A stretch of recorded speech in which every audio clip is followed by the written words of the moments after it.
Bueno, vamos a partir. ¿Me escuchan todos? Sí. Vamos a partir este tercer panel. Buenas tardes a todos. Primero, gracias a la Universidad Adolfo Ibáñez, USC Marshall, por la invitación a moderar este panel. Vamos a conversar en este tercer panel de control de fusiones, pero de aspecto un poco más filosófico. Vamos a filosofar en torno al control de fusiones. A discutir temas menos usuales. Primero, si la concentración es inherentemente negativa, cuáles son los objetivos del control de fusiones, si existen fines alternativos del control de fusiones y cuáles son esos, y si es que debemos cambiar cuáles son los objetivos que tradicionalmente se entienden que debe cumplir y seguir el control de fusión. Para eso tenemos un panel hoy muy distinguido, los voy a presentar. Tenemos con nosotros a Miguel del Pino. Él es abogado de la Universidad de Buenos Aires, LLM de la Universidad de Pensilvania, es socio de Marval, O'Farrell y Mayral y profesor asistente de Derecho de Defensa de la Competencia de la Universidad Católica Argentina y de Economía en la Facultad de Derecho de la Universidad de Buenos Aires. Tenemos también a Paula Farani, ella es abogada del Centro Universitario de Brasilia, LLM en Derecho Económico Internacional del Centro de Derecho de la Universidad de Georgetown y actualmente es directora de Política de Competencia para la TAM en Meta y desde 2018 hasta 2022 fue comisionada de la Autoridad de Competencia de Brasil, CADE. Tenemos también con nosotros a Alfonso Miranda, él es abogado de la Pontificia Universidad Javeriana, LLM de la Universidad de Cornell y PhD de la Universidad de Salamanca, es socio de Guerra, JHR, y profesor de Derecho de la Competencia de la Universidad Javeriana, y es fundador del Centro de Estudios de Derecho de la Competencia, CEDEC, y de la Asociación Colombiana de Derecho de la Competencia. A modo de introducción de este tema, no es novedad que dentro de las herramientas regulatorias que existen para promover la competencia, el control de fusiones puede probablemente ser la más efectiva, la más directa para prevenir estructuras de mercado tendientes a la coordinación y a alcanzar poder de mercado unilateral. Y la regla general en los países de Latinoamérica es tener controles preventivos de fusiones, ¿ya? Adoptar regímenes de preventivo o estar camino a ello, y quienes no lo tienen son realmente una excepción en la región. Pero cuando vamos al hemisferio norte, lo que se critica en el hemisferio norte es que a pesar de haber tenido muchos años controles de fusiones, la verdad que los mercados se terminaron concentrando, hoy los precios son más altos, los consumidores pagan más por lo que consumen, la innovación no siempre es progresiva y un poco la causa que se le atribuye es que se aplicó el control de fusiones de una forma un poco más laxa, que hubo un under-enforcement bajo una concepción de los mercados en que estos se entiende que son capaces de autorregularse, de corregirse a sí mismos, y con los años se dieron cuenta que los mercados no se corrigen solos. Y entre medio, los mercados se concentraron y aparecieron, digamos, las plataformas digitales con lógicas competitivas un poco distintas a las tradicionales. Y cuando vamos a nuestra región latinoamericana, el escenario es un poco más distinto porque la verdad que hace una década no habían controles de concentración preventivos propiamente tal como los tenemos hoy día. No todos los países los tenían. Y se habla en la literatura económica que los mercados de economías pequeñas, como la mayoría de las latinoamericanas, son naturalmente concentrados. Porque tienen barreras a la entrada, porque tienen menores tamaños, porque tienen, digamos, menores escalas de producción. Y un elemento que caracteriza a estas economías pequeñas es la aparición de dos cosas. Los conglomerados financieros, es decir, estas entidades que controlan gran parte de la economía pero que participan en distintos mercados.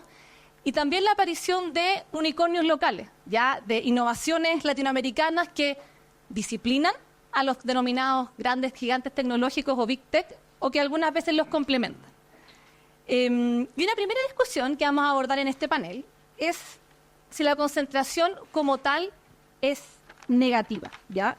En sí misma. Y si el control de fusiones debe abordar en sí mismo la concentración como tal, ¿ya? Entonces, una primera parte del panel va a hacer explicar la relación entre estructuras de mercado y proceso competitivo. Y si es que en las economías pequeñas y latinoamericanas se necesitan nuevas reglas del juego. Entonces, vamos con una primera pregunta aquí para Miguel. A ver, ¿qué explica la tendencia de aumento de la concentración en diferentes mercados en los últimos años a nivel mundial y también latinoamericano? ¿Y hay otras razones más allá de una aplicación más laxa del control de fusiones? Bueno, muchas gracias. Buenos días a todos. Antes que nada, quiero agradecer a Felipe y a la Universidad Adolfo Ibáñez por este excelente evento. La verdad que una concurrencia impresionante. Así que agradecer la invitación y felicitarlos por este evento. Bueno, qué buena manera de empezar, ¿no? Qué pregunta interesante. Cuando yo pensaba cómo analizar este tema, pensaba un poco en la Argentina y un poco qué es lo que ha pasado con el control de concentraciones económicas en la Argentina. Nosotros llevamos 25 años con control de concentraciones.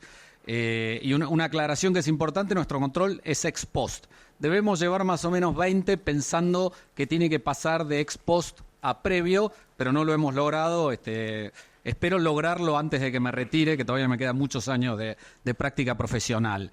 Y, a ver, yo quiero entrar en una cuestión filosófica, que es un poco como yo lo pensaba. O sea, las empresas tienen muchísimas razones para concentrarse, razones económicas, la búsqueda de nuevos mercados, la búsqueda de mayores ventas, la eliminación de competidores. O sea, hay muchísimas razones que llevan a las compañías a, digamos, tratar de concentrarse, tratar de achicar la competencia y tratar de ser los más exitosos.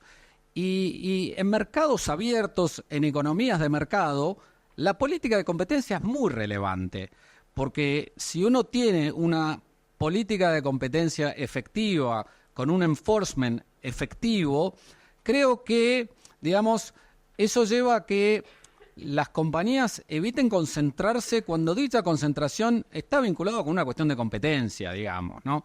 Cuando yo me concentro porque, digamos, quiero realizar una práctica de ventas atadas o quiero realizar alguna conducta que pueda tener efectos de cartera o cuando quiero eliminar a competidores. Creo que si tengo una autoridad de competencia que tiene un real enforcement de sus políticas de competencia, y las compañías dudan. Ahí las compañías ya no están tan convencidas de si tienen que concentrarse o no. Y creo que Latinoamérica es una muestra de las dos situaciones. Y es a esto un poco a lo que yo quiero ir. Es decir, en mercados libres, en economías de mercado abiertas, las políticas de competencia con un buen enforcement han demostrado ser efectivas. ¿Y qué pasa del otro lado? Y creo que por ahí Argentina es un ejemplo. ¿Qué pasa con las políticas de competencia en gobiernos intervencionistas, en economías cerradas, en economías que tienen controles cambiarios, que tienen impuestos excesivos, que tienen regulaciones excesivas? ¿Dónde se ubica la política de competencia?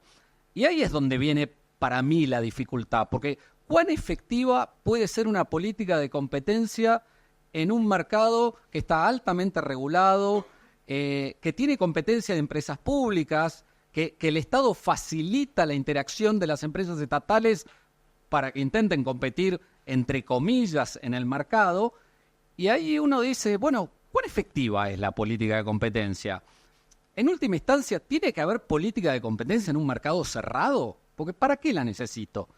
Y déjenme que les dé un ejemplo divertido. A lo mejor todos ustedes saben lo que es Aerolíneas Argentinas, nuestra línea aérea de bandera, nuestra línea aérea que lleva nuestro nombre. Es una empresa estatal que pierde un número monstruoso de dólares diarios. Yo no me acuerdo si son 2 millones de dólares por día, por mes. No importa, es una empresa altamente deficitaria, pero es estatal. ¿Y por qué es estatal? Porque el gobierno decidió hace años reestatizarla. Era estatal, se privatizó, se reestatizó, y hoy el argumento es, y no, necesitamos una línea aérea de bandera que llegue a los lugares donde nadie quiere llegar. Entonces seguramente Aerolíneas Argentinas vuele a Calamuchita, donde por supuesto nadie vuela a Calamuchita, y está el gobierno pagando ese viaje. En estas últimas semanas, y como todos ustedes saben, estamos ahora frente a un gobierno que está yendo hacia la desregulación del mercado. Salieron a la luz 3 temas en el mercado de la aeronavegación que me parecieron muy interesantes para ver, digamos, este tema de la necesidad de las políticas de competencia en mercados cerrados, ¿no? Lo primero que hizo este gobierno fue eliminar las trabas o la prohibición de bandas mínimas para los precios de las líneas aéreas.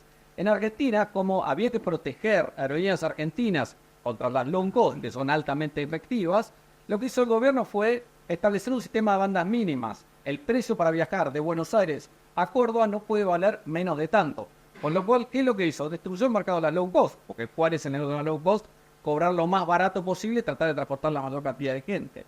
Segundo tema, todos ustedes conocen Aeroparque. Resulta, yo me acabo de enterar, que hay una norma en Argentina que prohíbe usar Aeroparque como aeropuerto de escala.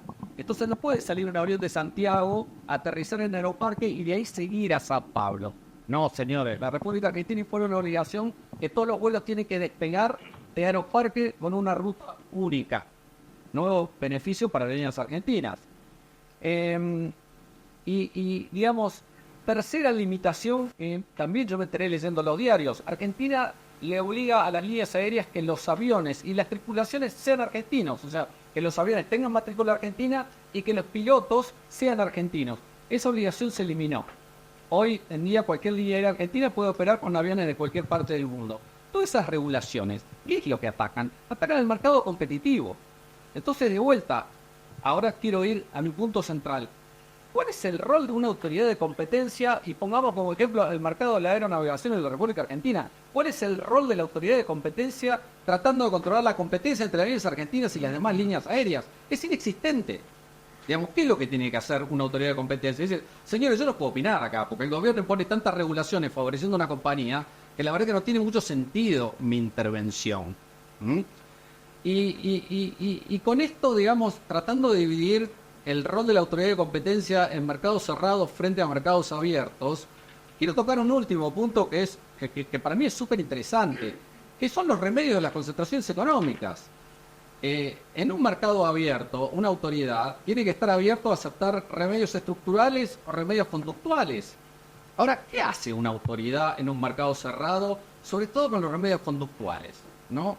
Viene una parte y le dice, no, digamos, voy a ofrecerte remedios para la generación de nuevos competidores.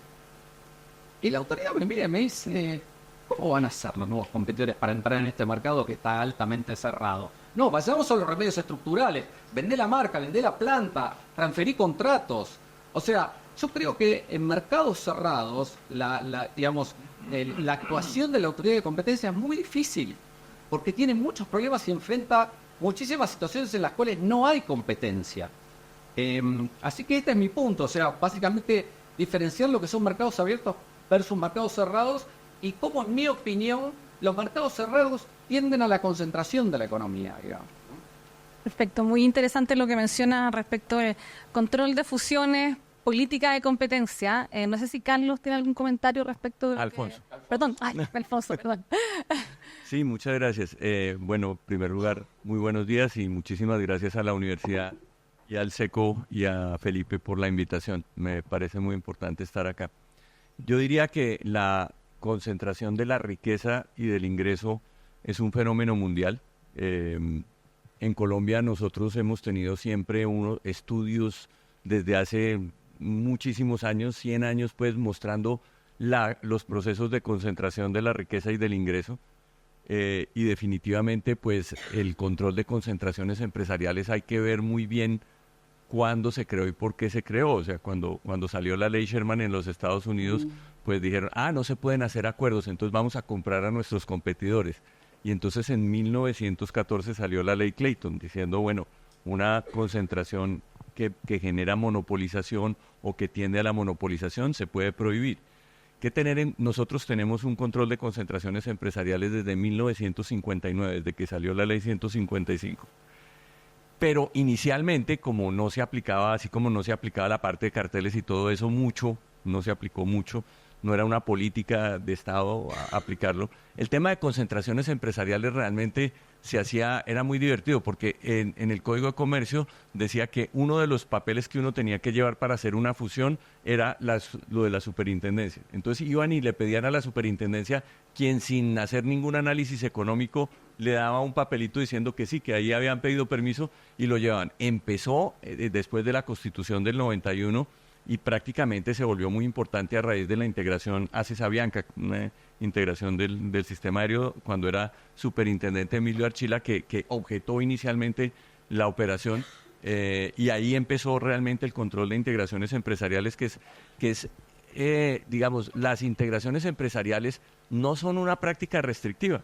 La integración empresarial es legítima, es lícita, es un desarrollo del derecho de asociación, de la libertad económica, y solamente el Estado lo que dice es, me muestran aquellas que cumplen ciertos umbrales con el fin de ver si generan una indebida restricción de la libre competencia, que es el estándar colombiano que se parece mucho al europeo y al de todo el mundo, substantially lessening competition, que sería la razón para prohibir o para condicionar una integración empresarial.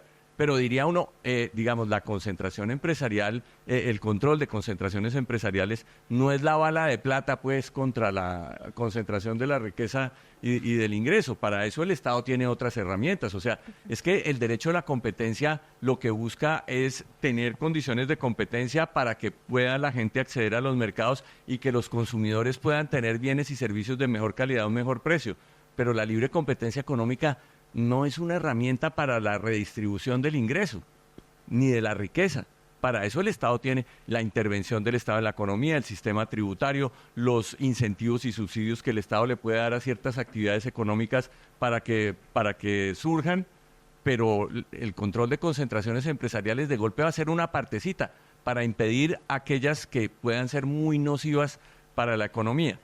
Pero no necesariamente uno debe pensar que la economía se ha concentrado porque no es eficiente el control de concentraciones empresariales. No, porque no creo que sea su objetivo más importante. Perfecto, interesante como tanto Miguel como Alfonso citan casos en el mercado aeronáutico y se han nos puesto de acuerdo. También en Chile hemos tenido muchos casos de operaciones de concentración emblemáticas en este mercado.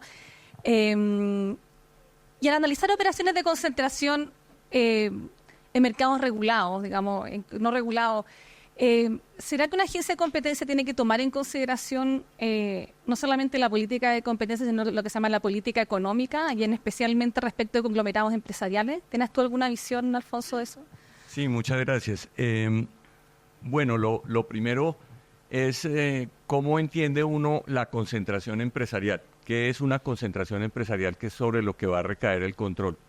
Una concentración empresarial es una operación jurídico-económica que puede tener cualquier formato jurídico, fusión, consolidación, compra de activos, etcétera, en el cual dos empresas que anteriormente participaban de manera independiente en el mercado quedan sometidos a un mismo control de manera permanente.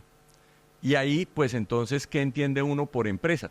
Y por empresa entiende todo, pues digamos, en los amplios términos que está definido como un conjunto de bienes organizados para un fin económico.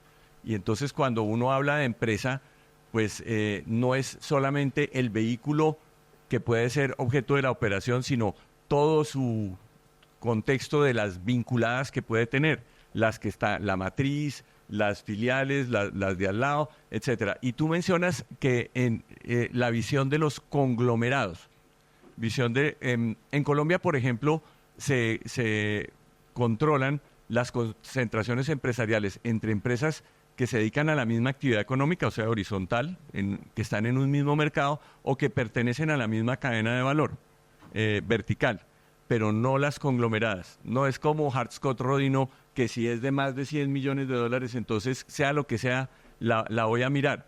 En Colombia parecería que una integración conglomerada no tiene control de concentraciones empresariales. O sea, si Bavaria, que es un fabricante de cervezas, que fue dueño en algún momento el grupo Bavaria de Sofasa, que es un fabricante de automóviles, era Sofasa Renault, pues si volviera a tratar de comprarla, pues digamos, ¿Qué le pasa al mercado de la cerveza? Nada. ¿Qué le pasa al mercado de los automóviles? Nada. Don't drink and drive. No habría, no tiene ningún impacto. Pero siempre que no tenga ningún impacto. Porque si resulta que Sofasa hace los camiones que se utilizan en la industria cervecera, podría tener impacto. Pero entonces, este primer análisis de si debe tener en cuenta el contexto completo de la empresa, sí, por supuesto que lo debe tener. Les voy a poner un ejemplo colombiano.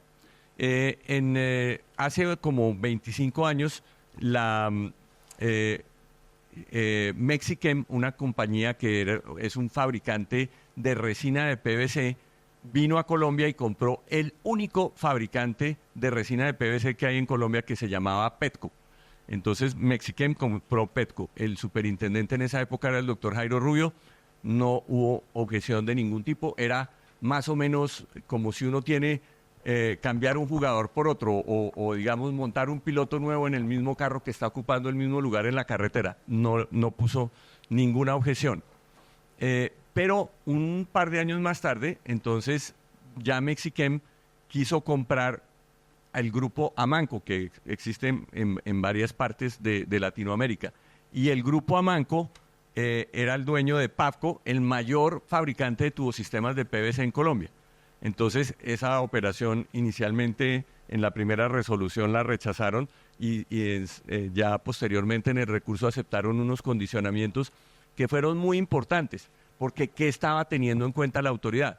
La autoridad lo que estaba teniendo en cuenta es que el único fabricante de resina de PVC podía tener un interés muy grande en que los competidores de Pafco en el mercado ya de la tubería de PVC no tuvieran resina. Claro, es un mercado abierto, la resina se puede importar, pero no es lo mismo que el proveedor esté en el territorio, que le pueda proveer pequeñas cantidades, a tener que importar desde Malasia o desde quién sabe dónde una gran cantidad de resina de PVC, sometido a los precios internacionales, etcétera. Entonces, lo que la autoridad hizo fue decir, bueno, en vista de esta situación, usted a Pafco le tiene que vender en las mismas condiciones que le vende a los de Pafco, a los competidores de Pafco. No puede haber discriminación de ningún tipo. Si usted le da a Pafco, pues naturalmente todo discriminación la entendemos. Nuestra Corte Constitucional ha hecho el desarrollo bajo el principio de la igualdad, que es el principio aristotélico, ¿no? Igualdad para los iguales, desigualdad para los desiguales. O sea, no es lo mismo el que le compra a uno una tonelada de resina de PVC que el que le compra 1 millón de toneladas. Entonces, teniendo en cuenta esos temas, le tenía que ofrecer las mismas condiciones a Pafco que le ofreciera a los competidores de Pafco.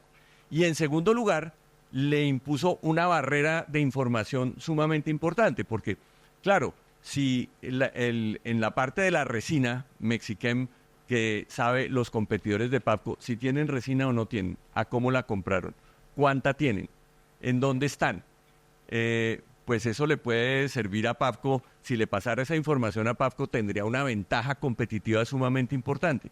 Entonces se hizo la integración, se admitió bajo esos requisitos. Ha sido cuestionada en varias oportunidades, pero la compañía ha cumplido su condicionamiento, que es conductual, un condicionamiento conductual muy estrictamente, y siempre se ha podido defender. Ha habido otro caso, por ejemplo, en el año 2022, mucho más reciente, en el cual Bavaria, que es AB InBev, no es el mayor fabricante de cerveza que hay en Colombia, la compañía Bavaria tiene una trayectoria de 100 años, 100 y pico de años, y fue adquirida primero por SABMiller y después por AB InBev, tiene el 92% del mercado. O sea, uno diría es casi un monopolista. Y querían hacer un acuerdo con Coca-Cola Company y con FEMSA, que es el distribuidor en Colombia, un acuerdo logístico para poner la Coca-Cola en los camiones de Bavaria y poner las cervezas en los camiones de Coca-Cola y hacer una mayor capilaridad en la distribución, sobre todo a los territorios ya lejanos de la República, donde pues posiblemente es muy costoso llegar y todo, pero se quería mejorar esa capilaridad. una integración que entonces se presentó como una integración empresarial, pero ahí se vieron la superintendencia la prohibió, ¿no?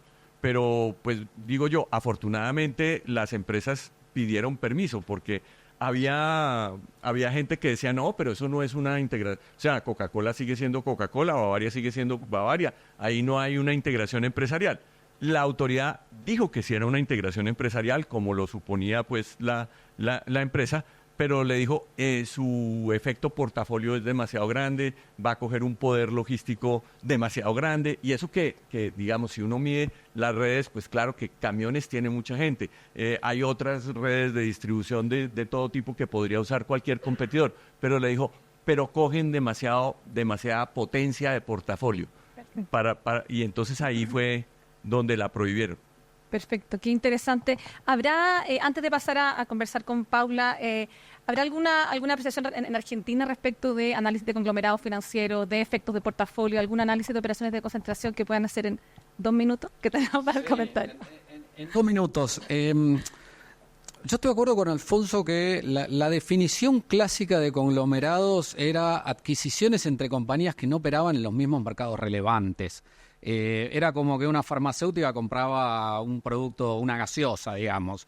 Pero me parece que hoy en día, y con el avance de la economía digital, este concepto de los conglomerados se está modificando porque siempre depende de los mercados relevantes y estamos yendo a situaciones en que los mercados relevantes por ahí son muy específicos. Entonces, sí, es un conglomerado, pero son 2 empresas que transmiten canales de televisión, pero es un conglomerado, digamos, ¿no?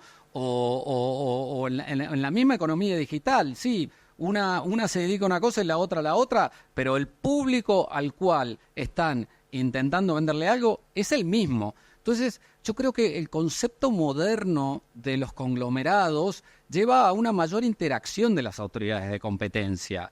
Inclusive hay un muy buen paper de Jorge Padilla que habla del tema de datos y si realmente, digamos, la adquisición de una compañía a través de un conglomerado no le permite al comprador acceder a toda la información del vendedor, con lo cual, según la tesis de Jorge, ya no es una operación de conglomerado, digamos.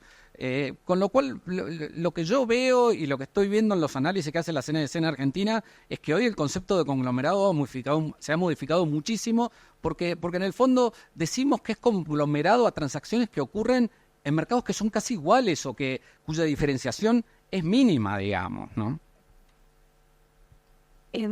Muy interesante, pasando de los temas de conglomerados más bien a lo que está sucediendo en LATAM. En Latinoamérica hay un desarrollo de innovaciones que pueden desafiar a grandes gigantes tecnológicos. Se habla de lo voy a decir en inglés, digamos, porque la traducción no es muy buena, las killer acquisitions, reverse killer acquisitions, las adquisiciones de competidores nacientes, y estas se convierten en teorías de daño nuevas, ¿ya? Entonces, un poco una pregunta para Paula, ¿es estas fusiones tienen que estar sujetas a los estándares tradicionales que tradicionalmente hemos empleado en el control de operaciones de concentración, a los estándares jurisdiccionales tradicionales, o la verdad que es necesario y amerita aplicar reglas distintas y aplicar nuevas reglas a estas transacciones? Thank you. I'm going to speak in English because my Spanish would be incomprehensible. But first of all, let me thank Felipe for the invitation and congratulations on getting so many, of the most important antitrust people of the community in one place in LATAM. So congratulations. So back to your question, Francisca. Yes, I do think that these mergers should be submitted to the same jurisdictional and jurisdictional and traditional tools. And I think there are 3 reasons for this. The first one is uncertainty and lack of predictability are essential to investment and they're essential to mergers. So changing merger review standards reduces the chances that small businesses or startups will have potential venture capital investments. And when we're talking about LATAM, it's important to remember that I believe in 2023 there were 26 different unicorns in LATAM. So it shows just how innovative it is as a region. And these unicorns, they need, or not only the unicorns, but also the small businesses and new ventures, they need investments and they need funding. And funding is not possible if you don't have certainty, legal certainty, and clear merger review standards that allow an investor to know that there will be an exit point.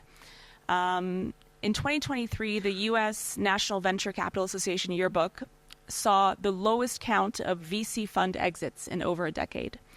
And one of the reasons that was given for this was that there was increased hostility towards M&As. And so this was listed as a factor of uncertainty. And this reduced VC funding. So it's important to note that this, potential risk and this philosophical discussion is actually happening and it's occurring. And M&A activity is what is going to really foster innovation and is going to keep a lot of the future unicorns as a possibility. And why is that? Because 60% of small businesses say that their goal is to be acquired. And a lot of venture capitalists, they take the potential of a future acquisition into account when they make the initial investment. So this isn't something that should be disregarded by the competition authorities, but rather it should really be taken into account as part of the cycle of innovation and investment. And it's important to also remember that M&A is not a zero-sum game.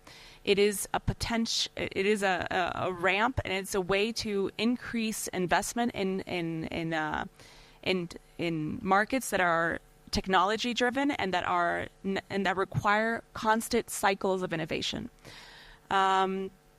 So I just conclude by saying that, with the IPO markets ever less, engaging, and we have fewer IPOs in 2023 than we had in 2020 and even before that, acquisitions really are one of the most important avenues for innovators so that they have a potential to scale their business, a potential to continue innovating, and that they have an exit strategy to then innovate more and have other ventures.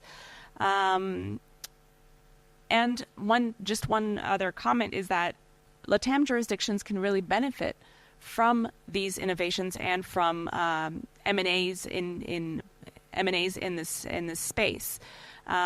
There's an interesting data point that comes out of the European Union where 3/4 of French startups who entered in an acquisition increased their number of employees in France soon thereafter. And through these acquisitions, these founders and employees have access to technical managerial talent that is far superior to what they had before. So M&A activity actually increases the likelihood of more jobs, of better qualified economic opportunities, and essentially they allow entrepreneurs to take the risk of starting a new business. So that's a win-win all around. Qué interesante, Paula, lo que mencionaba respecto de que para muchos negocios, startups o ventures, como que el único motivo de existir es ser comprado. De alguna forma es un criterio que no siempre se tiene a la vista cuando tal vez en una burbuja de competencia, como hablaba en el primer panel, se revisan los efectos de una fusión en el marco de un análisis dentro de una agencia. Tal vez, Carlos, no sé si tienes algún comentario respecto a lo... Ay, perdón.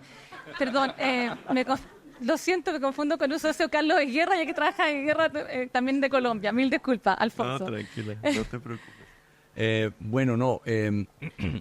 A mí me parece que este fenómeno se empezó a llamar Killer Acquisitions y todo eso a raíz de esos casos farmacéuticos. Claro, uno entiende muy bien que si alguien está desarrollando un nuevo medicamento para curar una enfermedad y viene una multinacional de esas grandototas y dice, no, pero ¿cómo van a curar esa enfermedad si yo vendo un remedio que la gente toma durante décadas y es costosísimo? Más bien lo compro, no seguimos con eso de curar la enfermedad que está muy mal, más bien seguimos con lo de mantener a la gente viva tomando nuestro remedio y pagando unos jugosos dividendos para nuestra compañía. Claro, uno ahí ve que el nombre sirve, Killer Acquisition.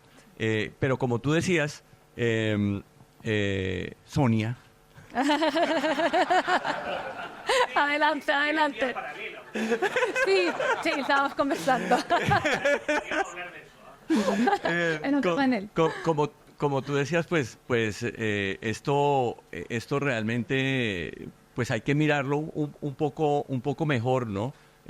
Porque aquí lo que nosotros realmente tenemos que ver es si estas compañías quieren es que las compren, se crean solamente para ser compradas, y entonces allí eso resulta importante. En realidad la autoridad tiene una gran discrecionalidad para analizar las concentraciones empresariales. Yo estoy de acuerdo en que no es necesario hacer una legislación nueva, no es necesario tener unas reglas nuevas para mirar las integraciones en el mercado digital o en el mercado farmacéutico. Pero sí, lo que sí ha pasado es que la forma como se analiza el mercado puede estar variando debido a las transformaciones del mercado digital y del mercado farmacéutico. Entonces, pues vemos el caso alemán del Bundeskartellamt cuando Andreas Mundt investigó a Facebook y le dijo en un remedio: usted no puede utilizar la data que de WhatsApp y de Instagram, no la puede utilizar en Facebook. Y uno dice, yo me acuerdo que estábamos en el ICN en Cartagena y permitieron preguntar. Entonces yo le pregunté, pero bueno, el señor Zuckerberg fue a Bundeskartellamt y a todas las autoridades y pidió permiso. No fue como que si hubiera comprado WhatsApp sin permiso. Él pidió permiso, le dieron permiso. Entonces, ¿cómo puede uno restringirle a alguien utilizar algo que pagó y que pidió permiso para comprar? Entonces dijo, bueno, tal vez lo que pasa es que la autoridad tiene una cierta visibilidad de lo que puede pasar en el futuro. Y pues tal vez hoy vemos el efecto que pueden tener estas adquisiciones respecto de la innovación, que es el verdadero punto. Si realmente pasma la innovación y pasma la competencia el hecho de permitir esto. Y ahora, entonces, yo lo que creo es que la medición del mercado no puede ser simplemente número de usuarios o activos o participación de mercado ni siquiera.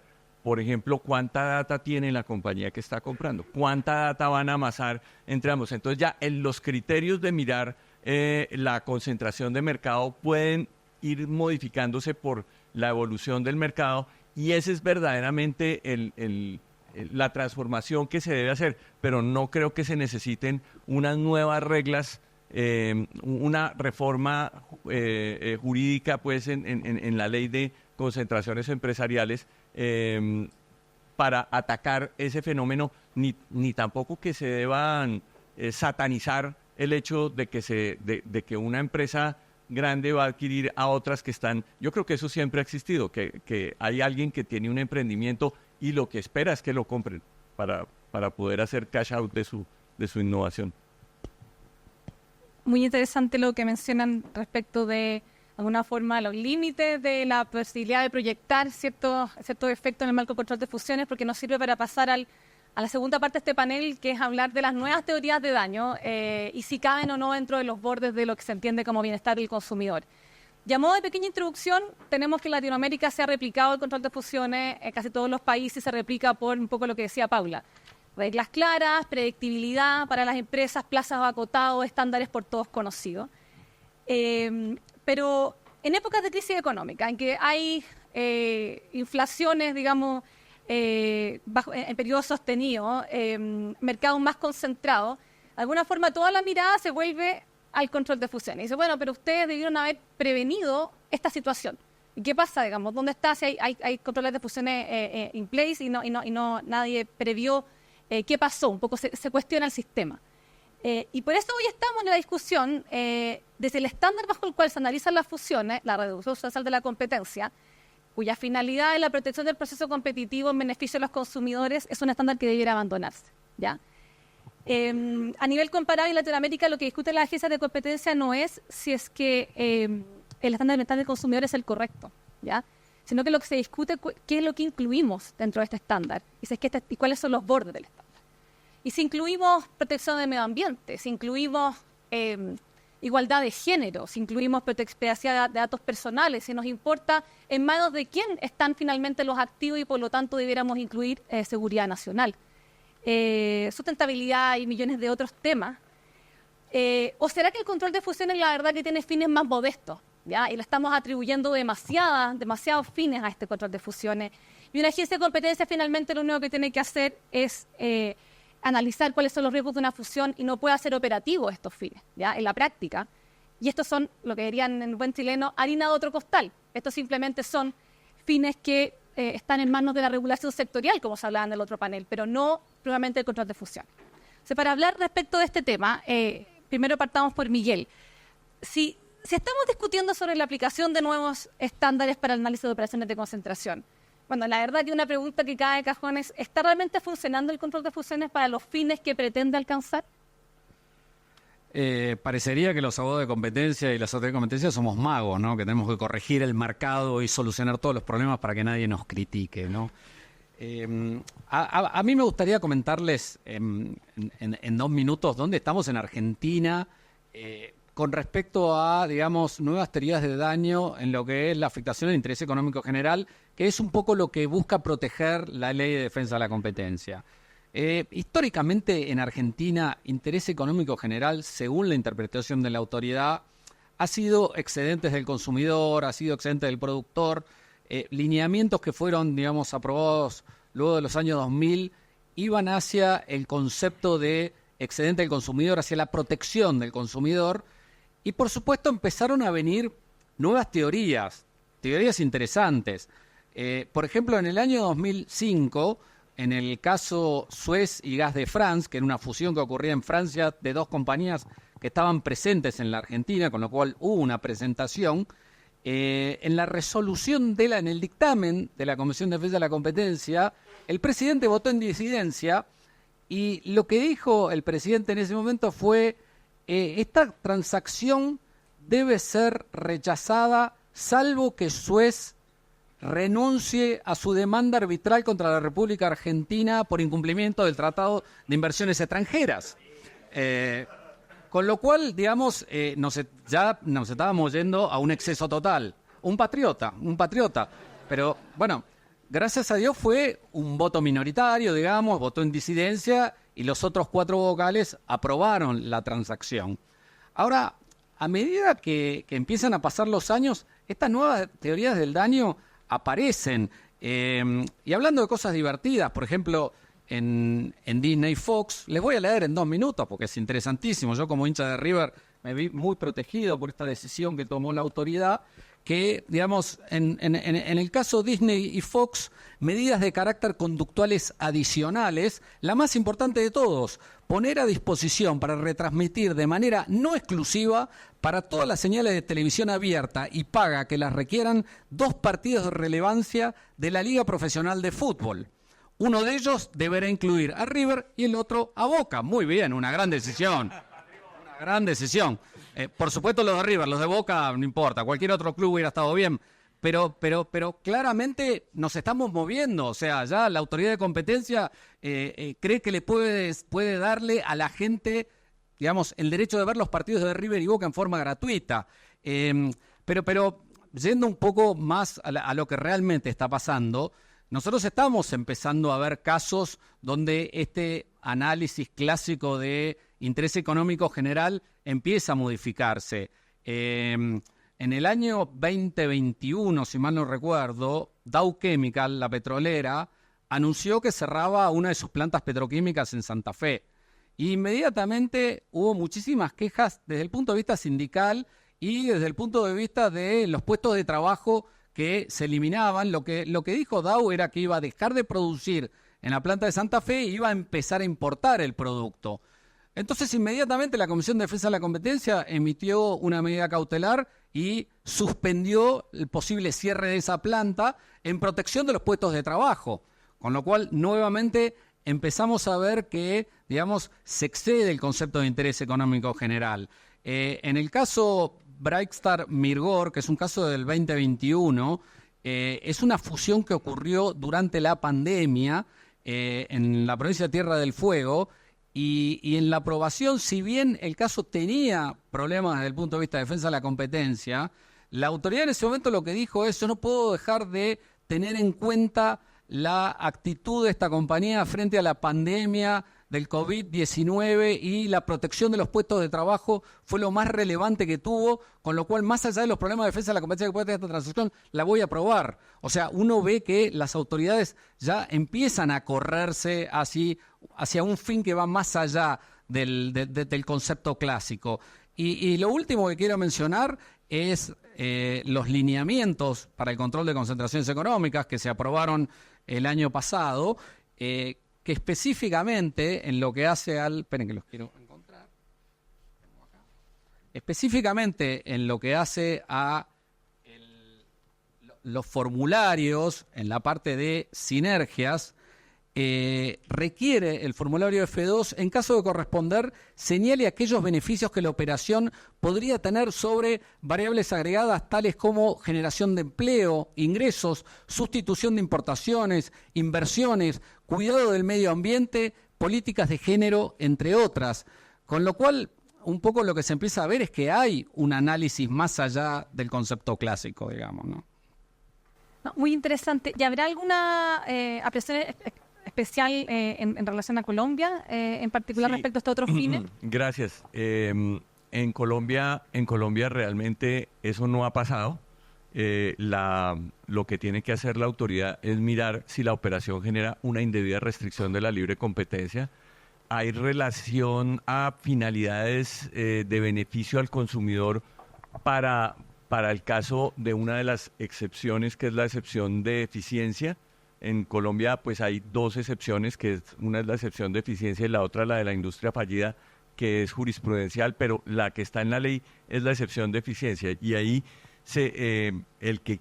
la carga de la prueba está en los que solicitan la integración, que tienen que demostrarle a la autoridad que a pesar de que la operación genera una alta concentración del mercado o que debería ser prohibida, la operación genera unas eficiencias y ahorros de costos que benefician a los consumidores y tiene que probar el beneficio al consumidor. Pero algo así de amplio como lo que tú mencionas de ese formulario F2, que me pareció increíble cuando nos lo contaste ahora en las reuniones, que pueda pensarse que por una mejoría en el medio ambiente o por una mejoría que por mantener los puestos de trabajo, etcétera, se va a tener en cuenta para la aprobación de la integración. Me parece que es ya expandir el objetivo normal de las integraciones empresariales, que es realmente mirar si la operación no genera una reducción de la competencia que sea inaceptable para el mercado. Gracias, Alfonso. Y a ver, un poco la pregunta va para Paula. Entonces, si hablamos de que hay un contraste en que en Argentina, claro, están un poco expandiendo los fines, pero en Colombia todavía los mantienen acotados. Pero si es que la discusión internacional y que llega a Latinoamérica es que el control de fusiones debe abandonarse el estándar de bienestar del consumidor en favor de fines de interés público, otros fines. O bien el estándar debe expandirse, es decir, ¿se abandona el estándar y se cambia o el estándar debe expandirse? Y si es que se expande, ¿son las normas de competencia el instrumento adecuado para lograr objetivos distintos, ya, de interés público, por ejemplo, o debiera ser la regulación? Debiera ser la regulación la que debiera intervenir. So, I'd say neither, right? So, we shouldn't abandon the consumer welfare standard, nor should we bring in lots of other considerations for the sake of these different social issues. Not to say that social issues are not important, but again, predictability, consistency are key in mergers and acquisitions, and it's important for companies to know exactly what is going to be analyzed by the competition authority. And I would say that the competition authorities are uniquely positioned to analyze qualitatively and quantitatively competitive factors, competitive variables. So to the extent that sustainability is a competitive variable in that market, or privacy, or any of these other social issues that can be brought in, to the extent that they are competitive variables, then they will affect the consumer welfare, and so they should be included within the consumer welfare standard. But in general, the impact of mergers is better evaluated based on measurable factors, right? So price, output, and any other measurable competitive variables. And in one of the previous panels, they spoke to the difficulty of measuring things such as innovation and quality. But these are, in effect, somehow measurable when we're speaking about mergers and acquisitions.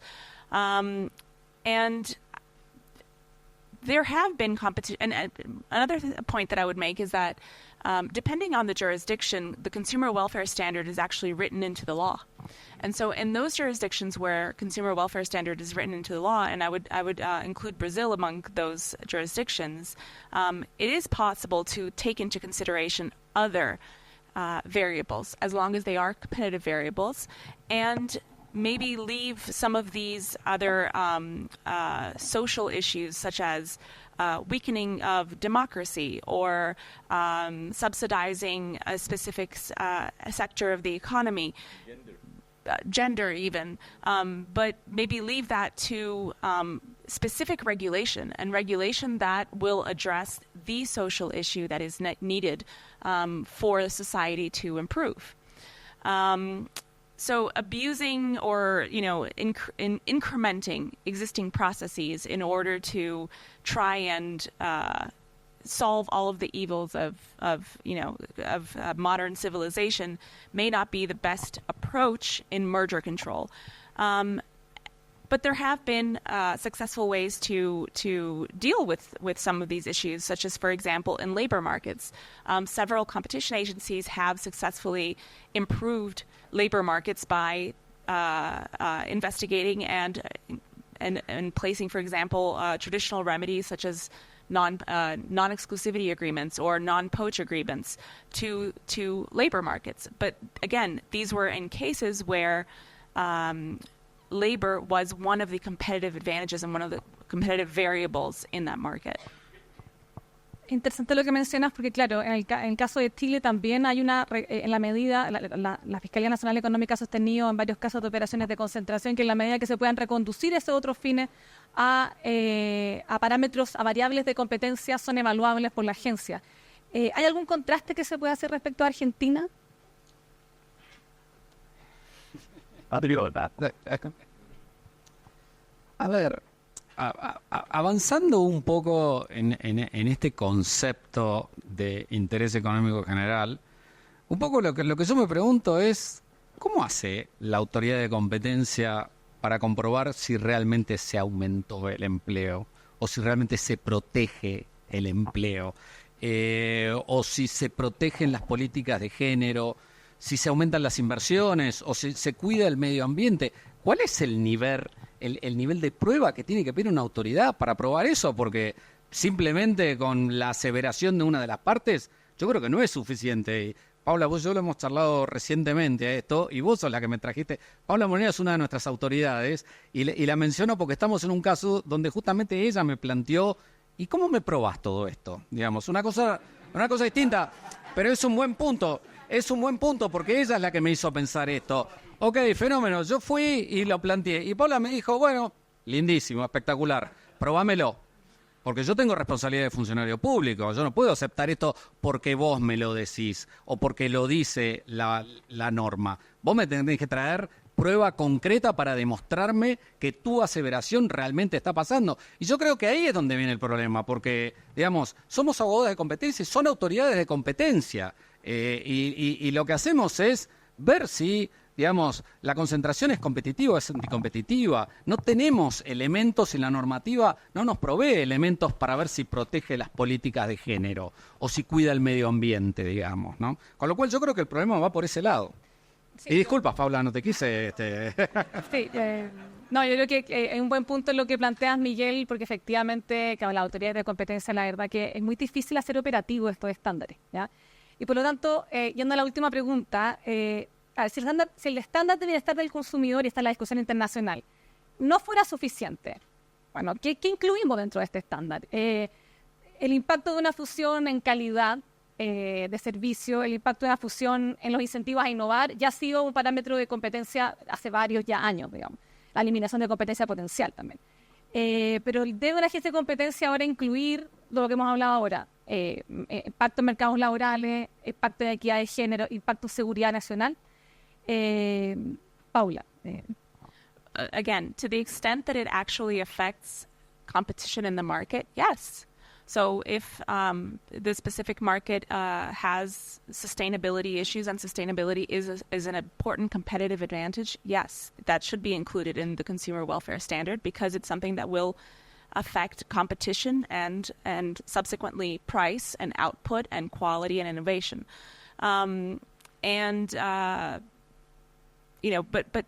But it's difficult to have a competition agency that institutionally is not designed for analyzing other issues. So I mean, how would you expect a competition authority to say or to provide guidelines on gender balance in a merger? It seems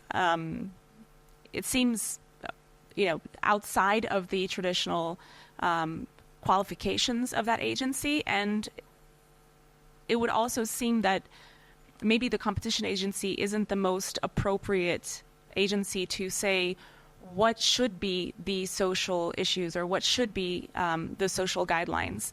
And these maybe should come from elected officials or from other agencies or from ministries that should then create the regulation that would have guidelines and eventually be applied by other authorities or even the competition authority if the law so requires.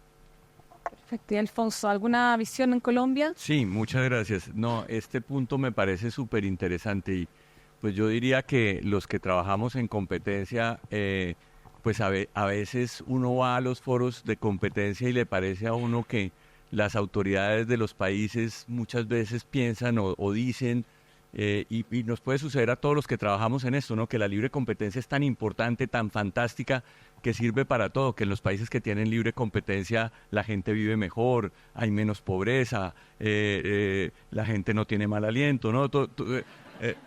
Que sirve para todo, que la libre competencia sirve para todo y tal vez estamos exagerando un poco, ¿no? Ese primer punto. Segundo punto, algo que tú mencionabas, Paula, y es que posiblemente si está los objetivos de la normativa de competencia, si está en la ley, habría que hacer un cambio legislativo. En Colombia, por ejemplo, no todos los países tienen en su normativa los objetivos de la norma de competencia, el aspecto teleológico, finalístico. En el caso colombiano está. La ley 1340 del 2009 dice que el objetivo de la aplicación de las normas es garantizar que las personas puedan participar en los mercados, la libre participación de las empresas en el mercado, el bienestar del consumidor y la eficiencia económica. Entonces yo estoy con Paula, o sea, en la medida en que esos otros objetivos tengan que ver con eso, pues, o se puedan asimilar a eso, pues podría la autoridad tenerlo en cuenta y como dice, estoy con Miguel, si lo puede uno probar, ¿no? Es que voy a probar que esta integración genera unas eficiencias muy importantes porque estoy permitiendo una determinada mezcla de género en las personas que trabajan en la compañía y eso genera un impacto que hace que la compañía sea mejor, que genere más eficiencia y que el bienestar del consumidor se incremente. Pues si lo puede probar, me parece maravilloso. Pero si no lo puede probar, pues sí podría ser complejo.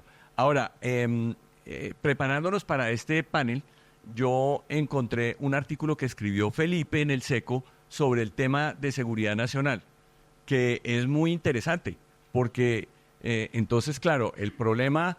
fíjense, y analizando un poco más el documento de la OCDE, varios documentos que hay sobre ese tema de seguridad nacional, ¿qué es seguridad nacional? Entonces vamos a hablar de temas de energía, de temas de salud, temas estratégicos para el país, armamento, etcétera. Y ahí, pues uno ve, la pregunta es, ¿para eso es la autoridad de competencia? Entonces uno debe decir... Si viene una compañía china y quiere comprarse la mitad del sistema eléctrico aquí en Chile, entonces la autoridad chilena tiene que decir, no, un momentico, pero ¿cómo así? El día de mañana los chinos nos dicen o compran no sé qué o hacen tal cosa o les apago el país. Entonces vamos a quedar en manos de los chinos, pero la pregunta es si es la autoridad de competencia la que está llamada a eso, a hacer ese análisis. Y entonces, pues, porque puede uno pervertir la autoridad de competencia, porque la pone a mirar unos temas que no son económicos, sino son unos temas que son de política pública o de intervención del Estado en la economía. Y entonces Felipe ahí muestra cómo hay países que tienen un sistema en donde es la propia autoridad de la competencia, hay países donde hay un proceso en el que la autoridad de competencia maneja una parte, que es lo del análisis del mercado, y hay otra agencia que va a mirar lo de la inversión extranjera directa, ¿no? Y hay unos en los que está completamente separado.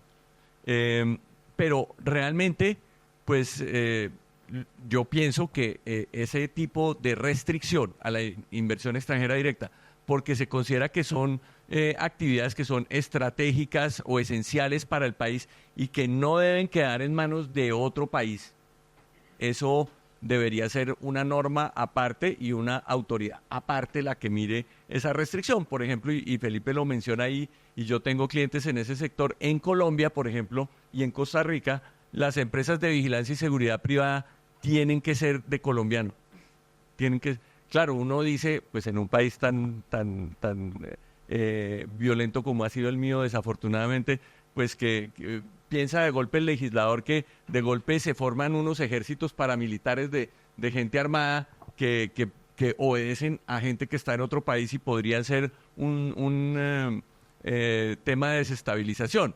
Es un poco iluso el legislador si eso era lo que pensaba. Nosotros somos capaces nosotros mismos de desestabilizar al país sin necesidad de intervención extranjera. Pero entonces, y ve uno, por ejemplo, mirando el documento de la OCDE y otros documentos, uno ve cómo la China ha sido muy ingeniosa en eso, ¿no? Porque la China entra a todos los países donde las economías son más abiertas y compra compañías y esas compañías pueden que sean medio privadas y todo, pero en todas ellas el Estado chino tiene participación. Y en cambio, para que un extranjero vaya y compre compañías allá, eso sí es fregadísimo. Y en todo caso tiene que asociarse con una compañía china en la que el Estado tiene participación y transferir la tecnología. Entonces ellos aprovechan mucho la apertura de Occidente, digamos, pero para los empresarios de Occidente penetrar la economía china sí es muy complejo. Entonces ahí sí, pues uno sí debería pensar, pues no, buenísimo, y en nuestros países que decimos, no, buenísimo que haya inversión extranjera, que vengan los chinos acá e inviertan, eso es buenísimo. Pero claro, es derecho internacional público. Uno debería establecer unos estándares como de reciprocidad. Yo lo dejo que me entrar en la medida en que usted también me deje a mí.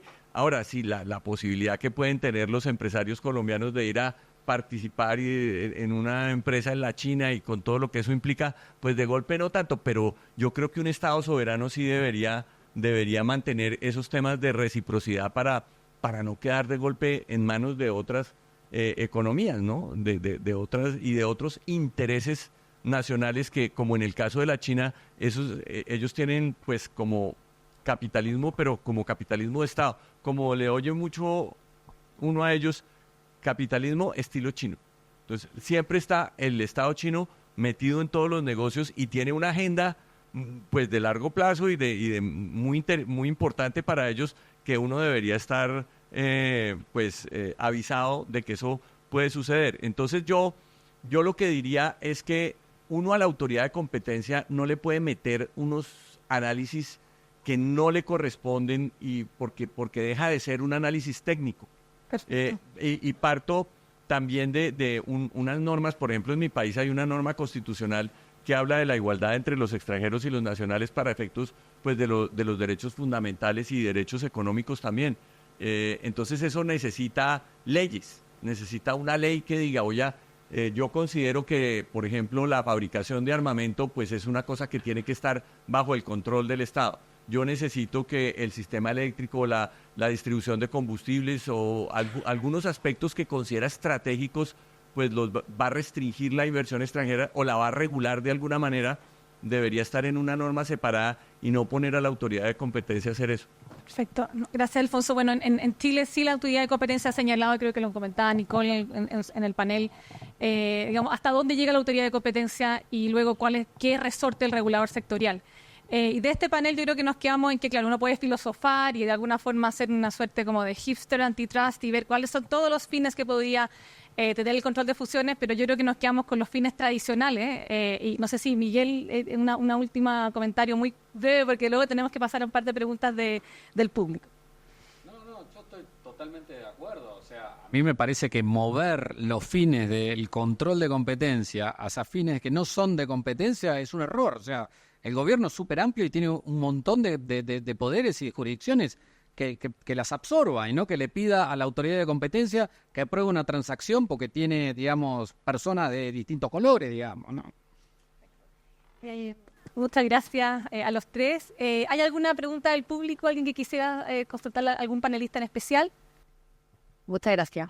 La verdad es que para quien quiera tomar la pregunta, creo que si bien estamos todos más o menos de acuerdo en que el análisis en términos de teoría del daño debiese mantenerse en términos de lo que hemos definido los fines tradicionales de la política de competencia, quisiera saber, para quien quiera contestar, si es que consideran que en términos de diseño institucional las agencias latinoamericanas están preparadas para incluso hacer ese análisis de la teoría del daño más tradicional pensando en los mercados digitales.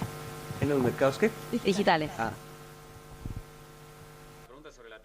Contar sobre Argentina, que es un poco lo que sé. Yo creo que mi autoridad está preparada.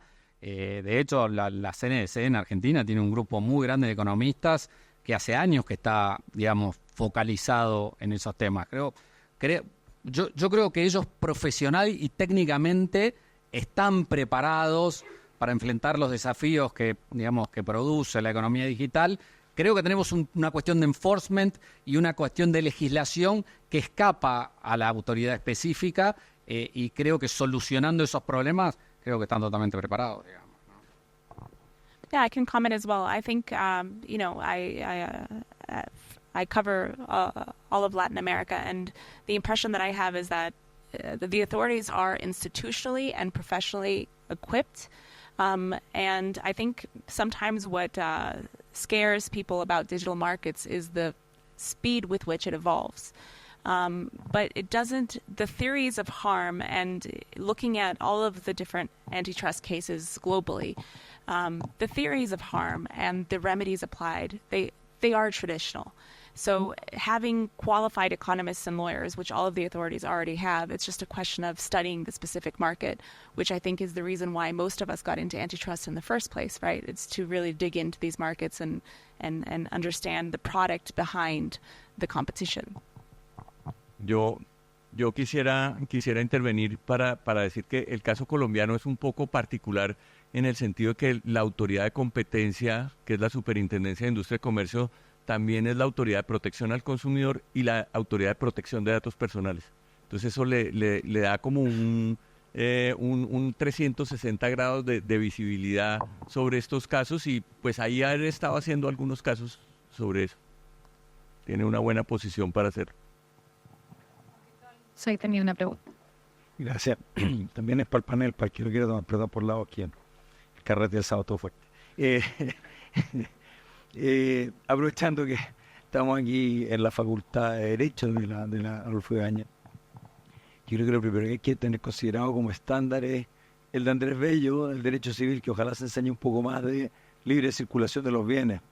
Y junto con eso, considerar que hay derechos fundamentales garantizados por la Constitución y van a ser derechos fundamentales como libertad de asociación, derecho de propiedad, libertad de emprendimiento, de los cuales el control de fusiones es una excepción. Y como excepción está en la familia la permisología, que últimamente estamos más de moda, pero en definitiva es algo que puede imponer costos. Hasta ahí el manifiesto político. Ahora la pregunta. En vista y considerando que estamos hablando de expandir el ámbito donde el control de fusión se puede meter, la pregunta es para ustedes, los que sepan, digamos, si es que en sus países ha habido algún tipo de estudio ex post en que haya medido el costo que impone el sistema de control de fusión en los casos en que se han rechazado operaciones o en los casos que se han impuesto remedios, para antes de estar pensando en nuevos estándares, ver cuáles son los beneficios y costos que está imponiendo el sistema actual. Hasta aquí llego. Gracias. Gracias. No, esa pregunta me parece buenísima. Nosotros hace una de las preguntas que uno se hace en economías pequeñas como la de nuestros países, pues de Colombia por lo menos, que consideramos que no es una economía demasiado grande, etcétera, es qué tanto se necesita un control de concentraciones empresariales, porque estoy de acuerdo, es una excepción. Las concentraciones empresariales son un negocio que está protegido por la Constitución, es parte de la libertad empresarial, de la libertad de asociación, de la autonomía de la voluntad privada, y no es un negocio ilícito. Y el Estado lo único no está diciendo que sean ilegales, lo que está diciendo es, como pueden ser importantes y podrían afectar a la población, podrían afectar el orden público económico, me las informa y yo las estudio, y las autoridades no solo en Latinoamérica, en casi todo el mundo prohíben como el 1% de las operaciones de integración. Si uno ve eso, el solo costo no es en Colombia y en muchos países no es como en Argentina, que es post, sino que es previa. Entonces, ese tiempo que se gastan las autoridades de competencia, como 6 meses, hay algunos que son expeditos o que son fast track y otros, pero cuando es una integración compleja, en Colombia puede ser 6 meses, 8 meses y hasta más. Entonces uno dice, todo ese tiempo que se tarda la autoridad en decirle a alguien, y después le pone unos condicionamientos que esos sí han sido estudiados un poco en Colombia para demostrar lo ineficientes que son los condicionamientos que impone, y hay papers sobre esa ineficiencia. Pues uno diría, ¿será que se necesita el control de concentraciones empresariales en realidad? Y pues también los estándares, ¿no? Yo siempre digo que nosotros deberíamos tratar de desarrollar un derecho de la libre competencia, como ha venido luchando Felipe, porque sea latinoamericano, que hablemos con nuestra propia voz, porque nosotros que tenemos un departamento que se llama Cundinamarca en Colombia, y decimos estamos en Cundinamarca, no en Dinamarca. Entonces, pues hacer un antitrust que sea adecuado al tamaño de nuestras economías, a la idiosincrasia de nuestros pueblos, que realmente tengamos nuestra propia voz. Porque cuando miren, yo he llevado integraciones como por 30 años. Nunca la integración, antes de hacer la integración ya el HHI era altísimo casi todas las veces. Si era una integración, o sea, los estándares de concentración, porque son mercados muy chiquitos. Entonces, generalmente hay un altísimo nivel de concentración. Si uno dice, voy a aplicar exactamente los mismos estándares que en Europa, pues no se pueden hacer integraciones empresariales seguramente.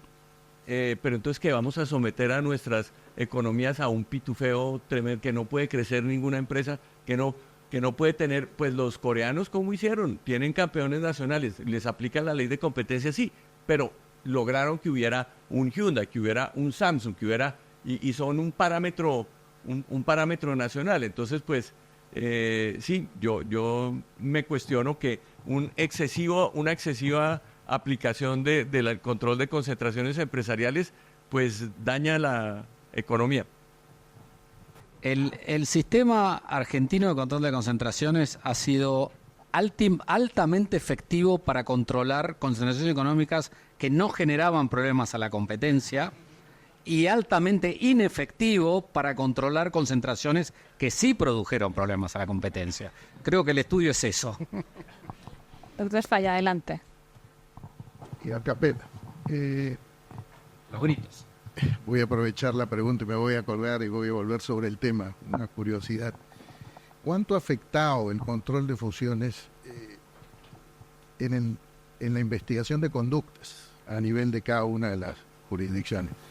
O sea, me da la impresión que el control de fusiones tiene un atractivo, es muy sexy, pero los recursos son escasos y en esa dinámica termina, no sé, afectando el desarrollo de otras labores que generan de pronto más bienestar. Pero bueno, no soy panelista. La pregunta va para ustedes. ¿Cómo ha afectado esto en el Argentina o en Colombia? A mí me parece una gran pregunta, Alex. A ver, honestamente creo que el control de concentraciones ha mejorado el control de conductas. Porque, y ahí por ahí estamos hablando de la parte buena del control de concentraciones. Lo que hace el control de concentraciones es que la autoridad conozca mejor los mercados, entienda mejor el tipo de conductas que se producen en los mercados, con lo cual cuando reciben denuncias, cuando tienen que hacer investigaciones, están mejor preparados que si no tuvieran control de concentraciones. Con lo cual creo que hay una interrelación ahí y creo que una cosa favorece a lo otro. Eso en cuanto a la interrelación. Después, la otra pregunta que me parece que es hacia donde vos estás orientado es ¿a qué se dedica más la autoridad? ¿Al control de concentraciones o a las conductas? Y el problema que tenemos ahí es que como el control de concentraciones tiene plazos, digamos, tienen que expedirse, tienen un hacha en la cabeza, si no se expiden, creo que hay una tendencia a dedicarse primero al control de concentraciones y luego al control de conductas, digamos, ¿no? Pero creo que la interrelación ha sido efectiva. No, I tend to agree. Speaking to the Brazilian experience, the mergers and acquisitions part has been very effective to recognizing problems that may surge later. So even if you approve a merger, it could be the case where the CAGI will say, you know, to keep an eye out on this market for this specific conduct in the next 5 years, and that will be one of the remedies. So it helps also direct the investigation unit into exactly what the abusive dominant position could possibly be in the future.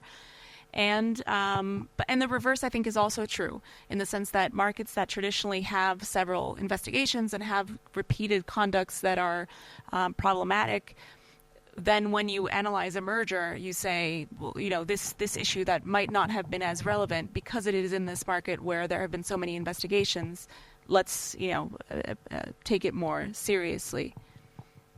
Yo diría que no tiene por qué afectar. En Colombia es un grupo de integraciones y yo diría que no le va a quitar la fuerza a la parte de investigación de conducta porque pues uno puede con el umbral, uno puede decidir solamente mirar las más gordas, ¿no? Las más importantes, sino en Colombia miran como 100 al año, más o menos, y no es demasiado, y la verdad que lo hacen con mucha eficiencia, eso tiene unos términos, y pues digamos, en 30 años yo creo que se les ha volado el término unas 5 veces, que tiene consecuencias, por supuesto, disciplinarias y de todo tipo, incluyendo la de que se considera que la operación quedó aprobada porque no lo hicieron dentro del tiempo. Pero yo creo que el país realmente interesante de mirar ahora es Perú, porque Perú duró muchísimo, cuando todos tenían control de concentración, no tenía, y entonces ahora que sí tiene, eso es lo que realmente tendríamos que mirar, ¿no? ¿Cómo afecta a Perú? Bueno. Perfecto. Bueno, muchas gracias a todos. Creo que la discusión ha sido muy interesante. Yo creo que nos quedamos con mensajes y probablemente uno de ellos es seguir con los fines tradicionales sin perder de la vista, digamos, esta nueva discusión que hay a nivel internacional y Latinoamérica. Muchas gracias a todos, Paula.